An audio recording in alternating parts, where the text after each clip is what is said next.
Welcome to The Explainer. Today, we are going to break down a concept that is absolutely fundamental to economics and, more importantly, a total cornerstone of the CFA Level 1 exam: demand and supply.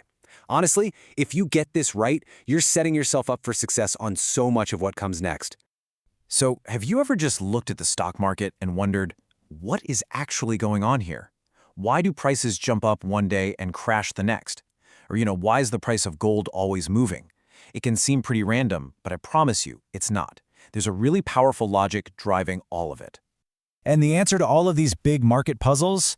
Well, it really boils down to this elegant dance between two powerful opposing forces. You guessed it, demand and supply. Once you really grasp this, you've basically unlocked the code to how markets work. So, let's start with the first half of that equation, okay? We'll begin from a perspective we all get, because we live it every day, the customer's side. Let's talk about demand. Now, when we say demand in economics, it's not just about wanting something.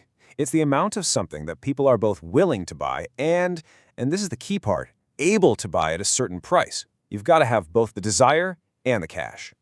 And this leads us right to the law of demand. It's actually super intuitive when you think about it. It's what we call an inverse relationship. When the price of something goes up, the quantity people want to buy goes down. Makes sense, right? And when the price falls, like during a big sale, the quantity people want to buy goes up. It's like a big financial seesaw.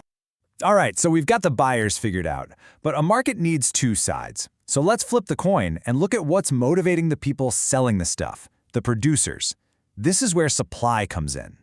And just like with demand, supply is all about two things: willingness and ability. So supply is the amount of a good or service that companies are ready and able to put on the market for a specific price. Now, here's where the logic flips. The law of supply shows a direct relationship. As the price goes up, producers have a much bigger incentive to sell more stuff, because they make more profit. So higher price, higher quantity supplied. And of course, if the price drops, there's less incentive, so they supply less. It's a pretty straightforward relationship. Okay, so we've got buyers wanting low prices and sellers wanting high prices. It sounds like a total tug of war. So what happens when these two groups meet in the market? Well, that's where we find the magic point: equilibrium. Equilibrium is that perfect sweet spot. It's the one price where the amount customers want to buy is exactly the same as the amount producers want to sell. The market clears. There's no stuff left on the shelves, and no one's going home empty-handed. It's perfectly balanced. This table shows you exactly how the market figures this out.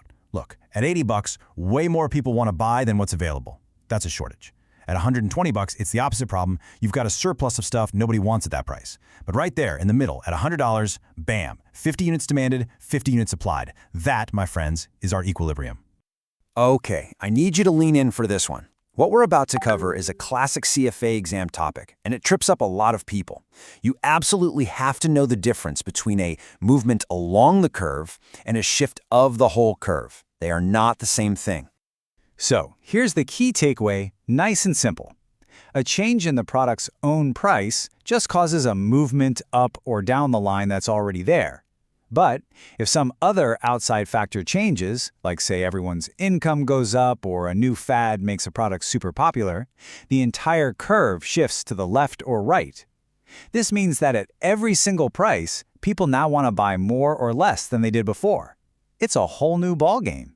And I'm going to say it again because it is that important. Understanding what causes a movement versus what causes a shift is a huge high-yield topic for the exam. You are almost guaranteed to see questions with graphs that test you on this exact idea. So please, make sure you nail this.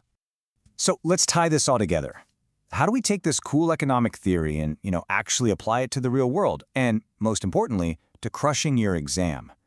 Look, this isn't just some dusty old textbook theory. It is literally the engine running the entire financial world. When a company posts great earnings, demand for its stock goes up, and so does the price. When a huge new oil field is discovered, supply increases and prices tend to fall. Gold, houses, currencies, it all comes back to demand and supply. So here is your exam game plan in 3 simple steps. 1, you have to master the core relationships. Demand is inverse, downward slope. Supply is direct, upward slope. Get it in your bones. 2, nail the difference between shifts and movements. Know exactly what causes each one. And 3, practice, practice, practice.